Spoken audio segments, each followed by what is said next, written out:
Well, today is Buffalo Soldiers Day, honoring the legacy of the black soldiers who served our country despite segregation and discrimination. One of those soldiers called Columbus home. As Station Aken shows us, his family's mission is now making sure his story is never forgotten. I went taking the sidewalks of Columbus to horseback in the cavalry.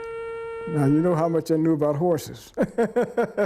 That's the late John B. Williams in an interview with 10 TV's Jerry Revish as he laughed about his unlikely journey. A young man from East Columbus who had never ridden a horse became one of America's Buffalo Soldiers. Columbus's own Buffalo Soldier. This is him right here.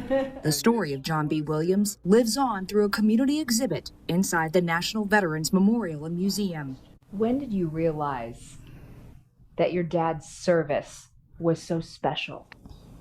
Well, he actually didn't think it was special at the beginning. Like many veterans of his generation, he didn't talk about his service. It wasn't until his son-in-law, also an Army veteran, was able to connect with him. He started talking about him being a Buffalo Soldier. I was shocked. I'm saying, you're a Buffalo Soldier? Part of the elite all-black cavalry regiment, trailblazers of westward U.S. expansion, dating back to the Civil War, paving the way for future generations. His service opened the doors for me and others that were of color. But Williams' mission changed in World War II. His unit traded horses for heavy equipment, helping rebuild bridges destroyed by the Germans. Decades after the war, France awarded John B. Williams the French Legion of Honor, the highest distinction the country can award for military service. That was his treasure. That was his treasure. This is the medal.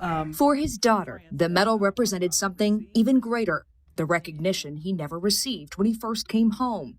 Years later, that included an honor flight and a homecoming that finally celebrated his service. It was like he was coming home from the war and being recognized and appreciated for what he did, which he did not receive when he first came home. Today, his spurs, photographs, and family heirlooms help tell his story to a new generation.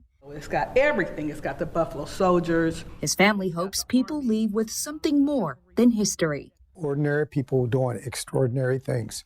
And that, to me, that's what military service is. Station Aken, 10 TV News.